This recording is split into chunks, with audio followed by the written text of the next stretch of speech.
Ay, breaking news. Ayan, hindi pa nga tayo nakaka-move on dun sa Motorcycle Crime Prevention Act. Ito na naman.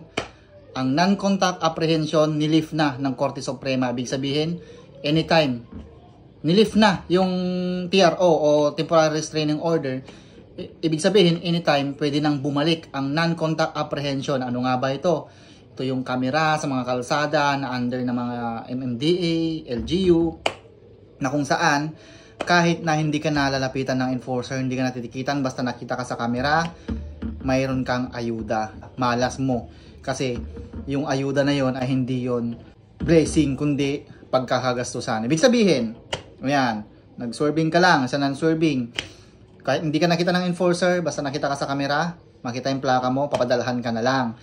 Or kung hindi ka naman nila matunton, magugulat ka na lang kapag nag-renew ka ng rehistro mo o ng lisensya mo, naka-alarma na. Ibig sabihin, magugulat ka na lang, may penalty na. So, kaya ito pinatigil dati dahil sa hindi tamang implementation. Ibig sabihin, yung bigay ng ticket o penalty ay hindi nakakarating sa mga motorista. Halimbawa, nakunan ako sa Commonwealth Avenue, overspeeding.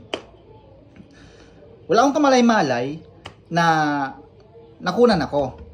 Okay? So hindi ako napadalhan ng letter or ng violation. Naipon 'yon. So hindi ka aware na nakunan ka kinabukasan, ganun pa rin. Kasi minsan talaga hindi natin namamalayan, napapabilis or napapaano tayo. So maipon 'yon. So nagkaroon yan dati ng case na mayroon 100,000 na ipon. Yung truck niya ata 'yon. So hindi niya ma-renew motor niya. Dahil nga, 100,000 yung violation eh. Kung mas mahal pa siya sa unit eh. So, paano mo babayaran yun? Ang laki-laki, di ba? Kasi naipon. Paulit kasi nangyari. Maganda naman yung hangarin para mabawasan yung mga nangangamuti sa kalsada. Hindi lang naman ito sa mga riders, pati sa mga motor, 4 wheels, truck. Ayan. Lahat ng dumadaan na mga sakyan dyan ay covered dito. Basta nakarestore sa LTO. Ibig sabihin, may mga plaka, ganyan. So, yun yung concern dati, naiipon, hindi siya agad nababayaran. Ano nangyari, naiipon, magugulat ka na lang, isang bagsakan, ang laki, 50,000, 100,000. So isa yun sa, dati, ngayon na-lift na. So maaari na itong bumalik anytime. So, di ba? Hindi pa nga tayo nakaka-move sa Motorcycle Crime Prevention Act. So bakit? Ay, nako, gigil na gigil sila eh, no? Gigil na gigil sila eh, na makakuha ng pondo eh. So ayun, anytime, pwede nang bumalik ang non-contact apprehension. Good luck.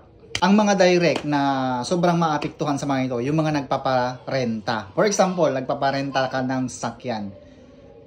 Nag-betting on the red light yung nag-rent. Wala kang kamalay-malay, di ba? So, araw-araw yon. Oh, naipon. Wala kang kamalay-malay.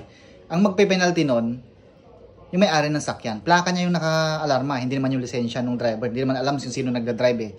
Yung mga taxi, ayan, yung mga nakikiboundary, di ba?